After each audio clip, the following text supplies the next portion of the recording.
was only the fact that Rolls-Royce were prepared to put that sort of extra effort in. Yes. They would not accept compromise. I mean, I'm not saying that flippantly. They wouldn't. They knew the factory's livelihood depended on this sort of magic dust, stardust, those sprinkled. little details that make it.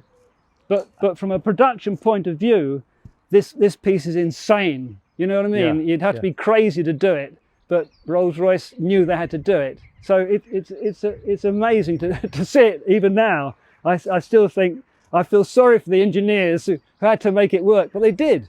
They did, you know, superbly. It looks great. And when you think about it, up to this date, the cars tended to have quite a small 5 3/4 inch headlamp, usually used in twin setups, but nevertheless a pretty small piece of glass there and there with chrome round it. That was the headlamp. Well, by going for this route, we completely changed that aspect of the car, and to some extent helped to integrate the Greek temple with the rest of the car, because you started to talk the same language as the light reflection off all this. You're starting to get it off this. Although people tend to unfairly talk about Lucas as being the Prince of Darkness, they actually did a fantastic job for us, really. I mean, they were talking, I mean, these lamps on Cooper were body, oh, Lucas. Lucas, Lucas, yes. yeah. It was a snide comment, but it got quite common usage, and we didn't find that true at all. They were using very advanced computer aids to work on the reflectors, and when these lamps were first done, they were too strong. They had to detune them.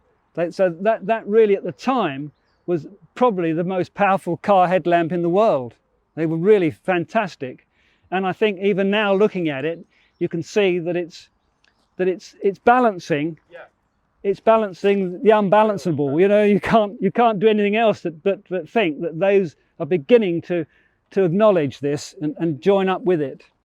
I'll just finish on the fact that this attaching anyone in the car industry who looks at that piece will go away shaking their head, because they know they couldn't do it. It was so difficult to introduce this piece of bright work. I mean, the actual hand working on stainless steel tubing, which this is, it was not viable for anyone, frankly, and that's so where all these things were handmade for every car. Yes.